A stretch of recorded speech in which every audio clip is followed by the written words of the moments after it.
So there is one word that I live, that I breathe, that I think about every single day. And that word is brand. Think about the shoes you put on this morning. Think about the shirt you decided to wear.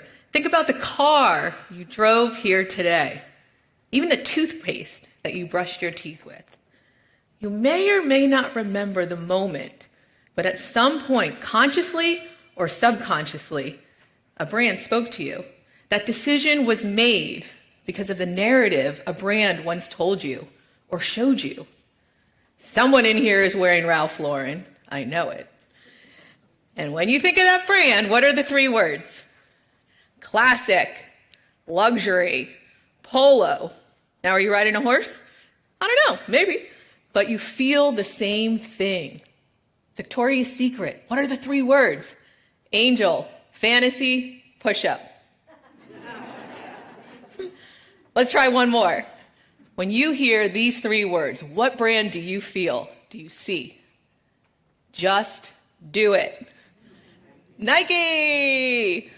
Brands are so powerful. We don't realize it, but they impact how we feel. They impact our minds. And that's such a beautiful thing. And what I've learned as I build brands is the best have two ingredients. There's two, and they both start with T. It's timeless. Think about your favorite brands. They've navigated so many generations, so many genres, economic up and downs. And then the number two secret is timely. Now, being timely is the harder part. You wouldn't believe it, but these are real products. Do you want your toothpaste brand making you beef lasagna? Raise your hand. Do you want your favorite water to make your new bra? Raise your hand. Sometimes they get it wrong. And you wouldn't believe how often. 95% of products made by major brands are a fail. They don't succeed. That is so sad because I grew up with so many friends. And you want to know who those friends were? They were brands because I grew up in rural Pennsylvania. I grew up in the cornfields in a small town called New Smithville. Who knows where New Smithville is? No one. And in that small town in rural Pennsylvania, there was one Indian family. Guess whose it was? Mine. And so how did I connect with the people around me? Well, brands were in my DNA. Brands were the way that I connected with the communities and the people that I saw. If you were wearing Calvin Klein, guess what I told my mom? We're going to TJ Maxx. I need a CK sweatshirt. If kids were wearing Nike shoes, I begged my parents for the money to buy them. And what I realized is it doesn't matter what the brand is saying. It's how the brand makes you feel that connects you with the people around you. And so I didn't realize it then, but that's when my career had started. So looking back, brands were my friends, and so I took that a step further. I went to college, and I studied finance. Had nothing to do with brand. But somehow it pulled me into New York City, and I ended up working for the biggest retailers in the world. Federated with Bloomingdale's, VF Corporation, with Nautica, Victoria's Secret, and realized that these brands were giving me the best education I possibly could have. Building brands the traditional way. Now, how is that done? So, you get data reports, and you start looking at what the gaps are. And then you start to think about how do you fill those gaps? Very logical. You sit in these conference rooms, and you have focus group after focus group. You're looking at the statistics. You're looking at the shareholder reports. You're looking at market research and market surveys.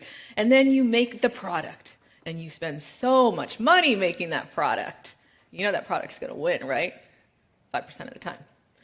And then you spend even more money convincing everybody that they have to have it. And that was really, really valid, and it definitely worked. I mean, think about these brands, billions of dollars, double-digit operating income. But something changed. What's in everybody's pocket right now? A cell phone! The digital age changed everything. Social media started to become a part of everybody's lives. And all of a sudden, things were moving at a faster pace. But more importantly, you were seeing different types of people. You were seeing people like me on an ad, but it was Instagram or Facebook. And everything needed to be reverse engineered. So I thought, but when I would bring that into the conference room, that idea wasn't as welcome. So I decided to go out on my own and try something different. What if we actually left the conference room? What if we went and met with the people? What if we asked them what they wanted?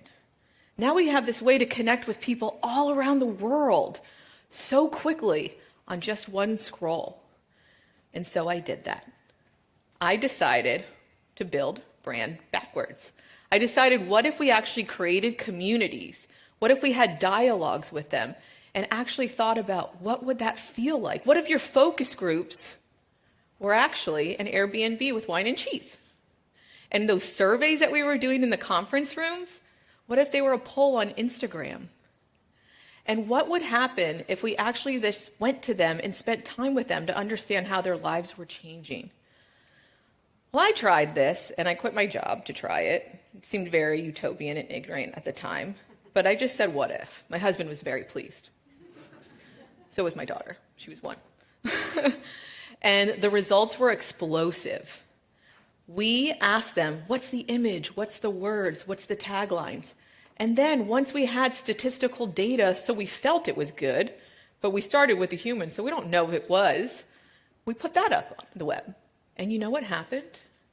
We got 133,000 emails in 48 hours. 300,000 sessions globally.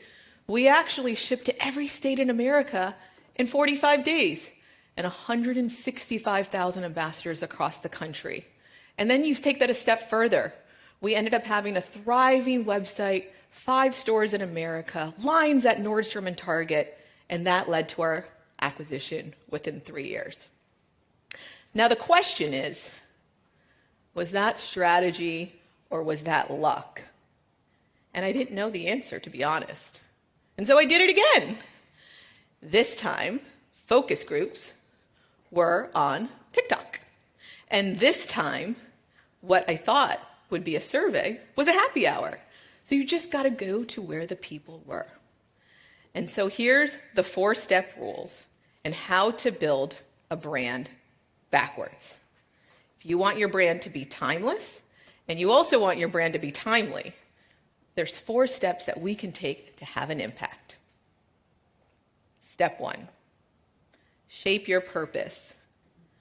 Why are you actually doing this?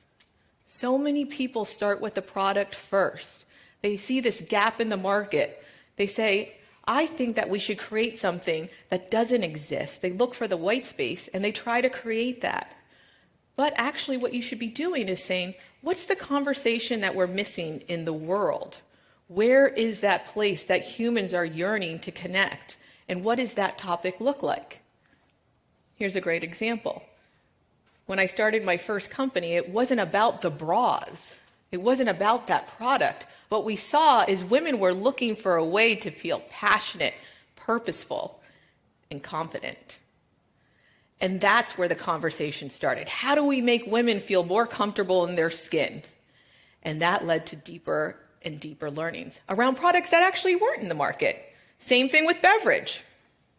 Was it about the latest and greatest drink that I thought could be on the shelf?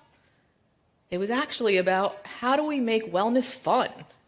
How do we look at products that make us smile, that exude color, that bring all these things that make humans actually feel euphoric? And so it sounds wide, and it sounds hard, and it sounds big, but it's not. Think about all the humans here in the room today. You have a like-minded purpose. You want to learn something new. You want to hear something new. You want to feel something new. Find those people just like we found each other today. You can create a common purpose across this country, but it starts with one common theme you find that unique mindset. Doesn't have to be about the demographics. We don't all have to be the same age. We don't all have to live the same place. We don't all have to wear the same brand. But find that common theme and find that common mindset, and then have the conversation. And here's what's the cool part. You'll start to build your brand before you even have the product. You'll also start to build a product that's the right product. Now, the right product, in this example of when I was creating an intimates brand, I thought wasn't a better bra. It ended up being when I spent time with these people, they were wearing sports bras 60% of the time. What were they doing 60% of the time? Not working out. You're wearing a sports bra, but you're not working out. Why is that happening? Because it's more comfortable. The initial question was, how do we make women more comfortable in their skin? The answer was there all along. It was taking athleisure and mixing it with lingerie to create a word, create a new category, create a new product. If I never brought these people together, I never was going to be able to co-create and cultivate. And so that's what you really want to do with step 2. You brought your purpose together, you started to create your community, and now you can co-create and cultivate. Same thing with wellness. I thought that we wanted to create wellness and make wellness fun. Now, how can you make wellness fun? Obviously, candy. Candy is fun. Wrong. We brought our community together in another mindset, in another conversation. And you know what these people told us? They said, we don't want candy, we don't want powder, we don't want pills, we want a drink. And we want that drink to taste good and look good and feel good, and we want that can to stand in our hand, and I want to post it on Instagram. Had I never had those conversations, had I never created these communities, which, by the way, can happen in real life, and can also happen in the screen, I would have spent all my time and money making the wrong product. And what's more expensive than money? Time. So I would have wasted money, I would have wasted time, and then I would have to get rid of all of that and start all over again, versus just starting at the beginning with people. The secret sauce is humans. The secret sauce is just sit down, have a conversation, and build on that conversation. You're going to find this momentum will just continue to start and then build and build and build. And then the other fun places, you get to put it on Instagram or TikTok in this case. You can ask them anything that you're curious about. And now they're your allies, they're your friends. They're going to give you the truth, whether you like it or not. They're going to tell you, is this the right flavor? They're going to tell you, is this the right can or the right product? But here's the other important element of co-creating and cultivating. It's not a one-way street. Most brands will talk at you, towards you. They want you to sell their brand, right? So they're going to say, I created this product, you're going to love it, you're going to wear it, enjoy! Versus a two-way street.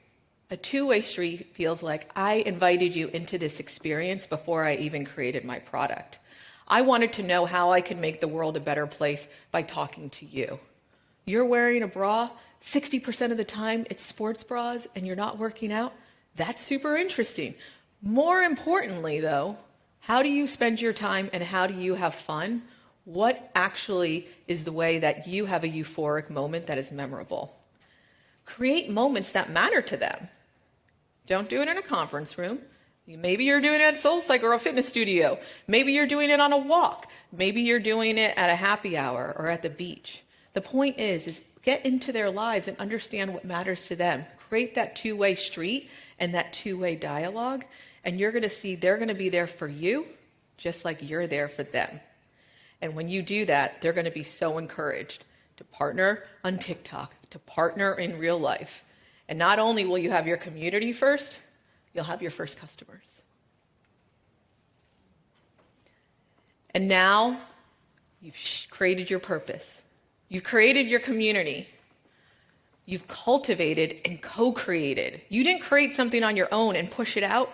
You co-created something with a community. So now you can truly deliver on a product that the world actually wants. No toothpaste with beef lasagna. What you actually end up with is a product that the world has been asking for. It's been in front of us the whole time. We just never asked. We just never stopped to start with the humans. And so with that, when you build a brand backwards, we say, don't reinvent the wheel. Throw out the wheel. Don't start by spending all of your money on creating a product and then thinking about customer acquisition on the end. Create the community first. It starts with the humans. And when you start with the humans, you are going to find that you're creating a product that not just makes humans wake up and want to purchase, they're going to smile. They're going to be so excited to bring that product to life with you. And now you've changed the world. Now you've made an imprint. So what we like to say is, today bras and undies, tomorrow the world. Thank you.